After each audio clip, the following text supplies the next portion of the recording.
YouTube? Welcome back to the channel today.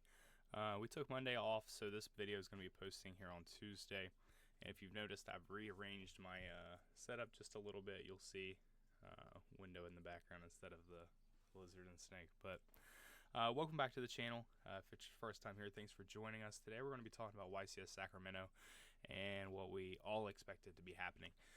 If you don't care, like, subscribe, make sure you hit that notification bell so you get alerted every time that I make a video, every time I post, every time I upload, because hopefully we're going to be doing more and more here in the coming months when it's not such a stale format.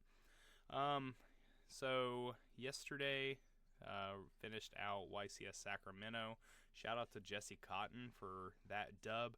However, again, did we really expect anything different? 77% of top cut, 77%, 26 of 32 decks were Fiendsmith, and 18 of those were Snake Eye. And honestly, I'm really tired of it. We had one Tempai in top 8. Everybody else was Ubel or Snake Eye Fiendsmith, and it's irritating. Like, we're trying to be in a healthy format here, trying to be in a situation that we actually enjoy playing this game, and it's just not there. I will say there's a couple decks here that I'm pretty excited about. I would like to look at, and one of those include the White Woods Runic from Ebro Wayne, Canadian. He came down and played in California. There are a couple changes that I would ask why he chose to do X, Y, and Z. But I built this deck today and I played around with it, and it does pretty well. I will say it's a pretty decent learning curve on the Whitewood stuff, though. Specifically, never playing it before and coming from Runic Stun, I would be interested personally to see this John Lee list or the Jose G. I mean, I would rather look at the I'd rather look at the stun lists. I will say I'm sitting here complaining about Snake Eye, specifically Fiendsmith, but if you look at this, I looked at a lot of these, and a lot of these were mirror matches, but you had 5, 6, 7, 8, 9 Snake Eye that left in top 32. So that was literally half. So, and then you had about half again, then you had about half again, and then, so, I mean, there's a lot of mirror matches, and if you're not effective in playing those mirror matches, you're probably going to lose those.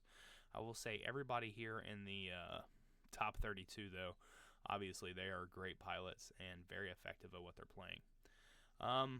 So just in all honesty here, every deck I've looked at that has the list attached is playing a Fabled Lurie, and that includes like every Fiendsmith deck. So it's probably because it's just the extender. However, I do believe that card is on the hit list for the ban list. If you've watched my ban list predictions, you know it's there.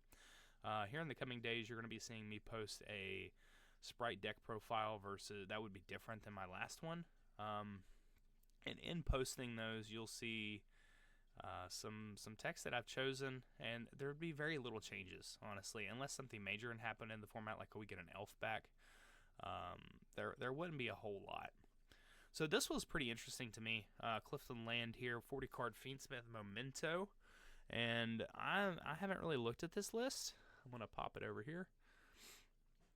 So the Memento cards had Momentoton had a lot of potential coming to the TCG, and honestly, we just haven't seen a lot of it. The deck can play 15 to 18 hand traps, which he did. He played 3 Nib, 3 Veiler, 3 Ash, 3 Imperm, 3 Droplet, instead of 3 more hand traps here, which is fine. You play the Fusion, you play the Bone Party, which is a pretty big one. The Anguish. Some of these arts are really cool. Like, I like the Dark Blade, like the Karibo. Obviously, it's yeah, obviously there's a lot of art in some of these, but this is a pretty cool deck. Honestly, this deck is relatively cheap compared to a lot of other meta decks. But you've got 17 Memento cards. I would be interesting to see if Beatrice makes it through a ban list, just to be honest with you. I saw a lot of Molcharlie Perilia in the side decks, being honest with you here. This deck still comes in at $716. That is probably because of engravers being right at $100 a piece. This is my take, okay? And I know I'm mostly a Yu-Gi-Oh channel here, but I don't understand why competitive Yu-Gi-Oh and competitive Pokemon are so vastly different in pricing, and not only pricing, but the cost it really costs to play these games. The only advantage Yu-Gi-Oh has over Pokemon, in my opinion, is the remote duels and being able to play at home versus having to travel 2, 3, 4 hours in my case to play those events. I have more Pokemon locals than I do Yu-Gi-Oh locals around me. I have 3 within 30 minutes. I have 1 Yu-Gi-Oh locals within 30 minutes. My locals that I play, it's an hour away. So with the exception of literally major events, which I have to drive for with Yu-Gi-Oh anyway, why are we really playing Yu-Gi-Oh? Especially in a format like this. A lot of people don't play the meta anymore that used to play and were relatively competitive. A lot of those people are now playing Edison or Tengu format, which are great. I was raised playing Goat. So I mean, it becomes frustrating, like as an enjoyer of the game, to play these games and enjoy it still when we're in just a complete tier 0 format. This is just insane to me. 77% of Top Cut at an already tiny regional because we are just in an insanely bad format. Like 915 duelists. If you want me to pull up Indy, the last YCS that I went to when I wore the helmet, like we had 1,850 players in Indianapolis. 900 is a regional in California. That just shows you how bad the format is right now. I mean, it's just awful. Sorry, my mouth's on fire talking about it. Honestly, the U-Bell surprises me. I feel like we should have more U-Bell towards the top.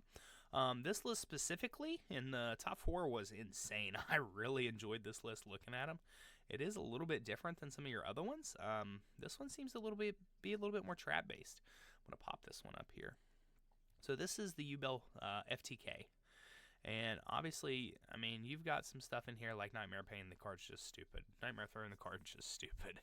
And some of these other cards that I think could really get hit is like Opening the Spirit Gates. Dark Beckoning Beast. Things like that could get hit for U-Bell. I do have the Fable Lurie in there for my hit list. And then the Samsara Lotus. I have both of those in my hit lists for U-Bell. But a lot of this stuff is just the deck's good. He was playing a 50 card version with all of these to be sided in. A lot of board breakers here to be sided in. The one Shervara I could see getting hit as well. I think Yama with Shervara really pushes this deck over the top. But I'm interested to see how they're going to punish the U-Bell without hitting the Fiendsmith stuff. I do think Fiendsmith is too splashable, but it's never going to get touched. I mean, we're honestly, it just came out in July. It's been out 1 month, and it's been tier 0 the whole time. I would say they won't touch it until at least February. I think we're going to get a ban list pretty soon. It's going to be effective 9/1, and then I wouldn't expect to see another ban list until January. Like I said, this was another interesting one to me. It's just so stale. I'm just being honest. I was hoping I gave it a day. I was hoping we'd have more lists pop up here, but we just haven't. We're only at like 4, 5, 6 lists here. And the cheapest one being the White Forest Runic. And this is a deck list I'm pretty interested in. If you haven't watched his video, watch his video. He goes over some things. But like I need to learn how to play the White Forest stuff, White Woods. I know it likes to play on your opponent's turn, and it's got some things there that that can benefit you for doing that. But I still like my stun. And I'd like to see it. But I really appreciate you guys watching. Thanks for supporting and liking the channel like always. Like I said at the beginning, make sure to like, subscribe, hit that notification bell so you get notified every time I post a video.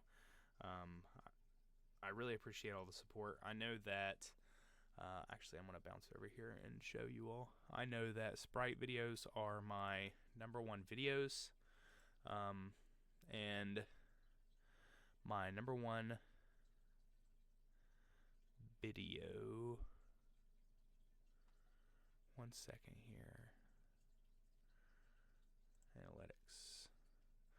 My #1 video of all time has hit like 5,000 views. I'm pretty sure it's this one. Yes, so we're at 5,600 views on this combo tutorial. This was posted back in March before the Toad stuff even really came out. So I'm super stoked to have that. Like, it shows me everything, and I'm a math guy, so like it shows me I've had 404 hours on watch time of just this video, 5,600 views, like 28 subscribers just off this video, and that's super big to me. So I really appreciate it. As a channel, we are getting closer. We've lost a couple subscribers, honestly, which, I mean, we're gonna have that, but we're at 297. My goal is obviously 1,000. Keep sticking with me. We're gonna eventually get there. I really appreciate it. Thanks for all the support, guys, and we'll see you next time.